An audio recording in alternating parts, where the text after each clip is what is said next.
Maria. Yang muka lo kayak klepon. Apa itu klepon? Ups, kayak bidadari. Oh iyalah, kan sekenat kan cantik sedunia. Ih, luat aku.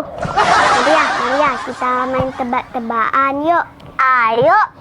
Siapa nama pahlawan yang mengangkat emansipasi wanita? Oh, Katiem. Dasar otak dengkul. Memang bukan Katiem. Ya iyalah, Katiem itu bude yang jalan di samping rumah. Jadi siapa? Namanya Ibu Kartini. Oh. Nah, ini tebakan lagi. Siapa presiden pertama kita? Bapakku. Bapakmu tuh bukan presiden, tapi preman. Apa tuh not preman?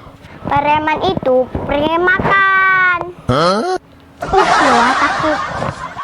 Maria, aku ada tebakan lagi nih. Tebakan terus. Sudah tahu otakku didengkul.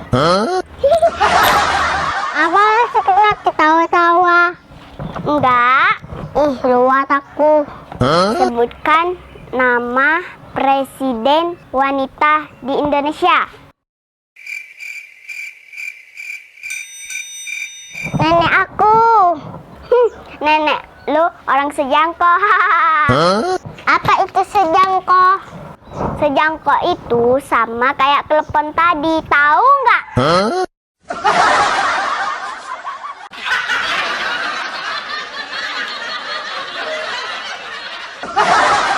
Teman-teman, mari kita mengenal nama-nama pahlawan Indonesia agar kita bisa menghargai sejarah.